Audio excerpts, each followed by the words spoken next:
SBC का अमला जाता है, वो उसको डैमेज कर देता है इस तरह से कि उसमें रहने के काबिल वो ना रहे, ताकि वो शख्स रह ना सके उसको, तो वो लोग बेघर हो जाते हैं। हमारे पास इस वक्त एक बड़ी अजीब सी सूरत-ए-हाल थी। ये आपके इल्म में होगा कि ये जो बिल्डिंग थी इसमें 45 गालिबन फैमिलीज जो हैं वो रहती थी, 45। इसमें कोई 7 या 9 पगड़ी पे रहते थे, कुछ जो हैं वो मोस्टली किराएदार थे, कुछ जो है वो मालिकान के पास थी। अब जब आप कंपनसेशन देने की बात करेंगे कि इनको हमने घर देना है, तो आपको क्राइटेरिया अलग अलग बनाना पड़ेगा, इसलिए कि जो किराएदार है उसको तो कोई फर्क नहीं पड़ता, वो तो कहीं और चला जाएगा, जाके किराया देना शुरू कर देगा, उसको कोई फर्क नहीं पड़ेगा।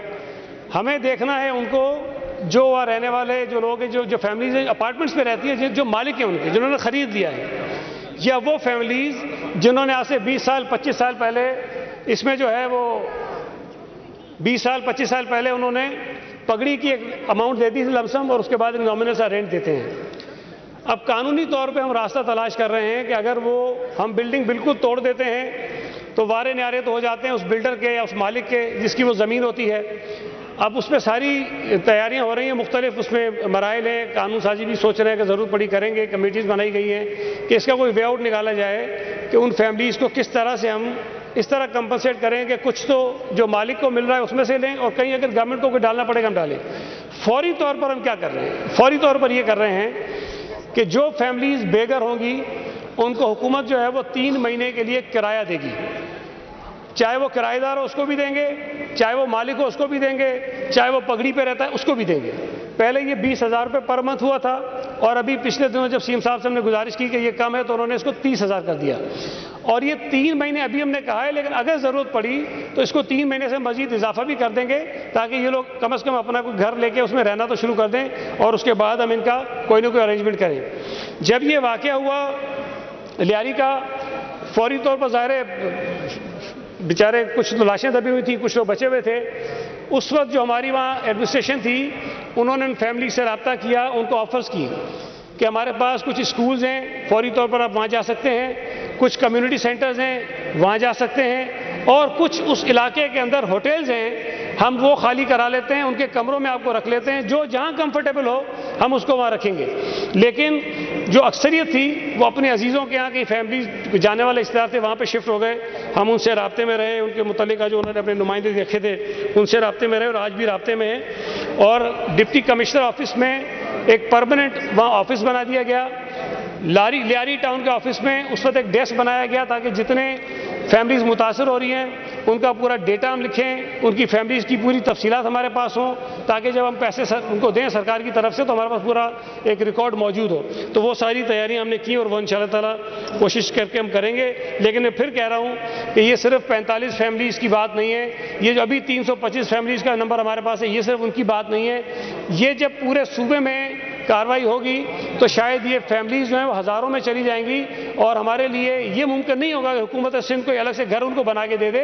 हम जिस जगह पे वो रहते हैं हम उसको भी देख रहे हैं, कुछ आबाद ने प्रपोजल दिए हैं हम उसको भी देख रहे हैं। एक कमेटी बनाई चीफ मिनिस्टर साहब ने जिसको मैं हेड करता हूँ, उसमें डिप्टी कमिश्नर सारे हैं, सरकारी अफसरान तो अपनी जगह, लेकिन आबाद के नुमाइंदे उसके अंदर हैं, पाकिस्तान इंजीनियरिंग काउंसिल के नुमाइंदे उसके अंदर हैं, और पी के नुमाइंदे जो उसके अंदर शामिल हैं। और इन तमाम इंडिपेंडेंट तंजीमों को रखने का मकसद ये है कि हम जो काम करें उसके ऊपर कम से कम ये इल्ज़ाम ना है कि जो हुकूमत ने अपनी मर्जी से चीज़ें कर ली, हमने उनको ऑन बोर्ड रखा हुआ है। इसके साथ साथ एक और बड़ी इंपॉर्टेंट बात है कि मैंने पहले बताया कि 740 बिल्डिंग हैं पूरे सिंध में जो डेंजरस डिक्लेयर्ड है, लेकिन ये नंबर हम जानते हैं कि ये ठीक नहीं है, इसमें शायद मजीद इजाफा होगा। लेकिन एक शिकायत ये भी आई कि इन बिल्डिंग्स के अंदर ऐसी इमारतें भी शामिल कर दी गई हैं बददियानती की बिना पर, जो शायद इतनी ख़तरनाक नहीं है।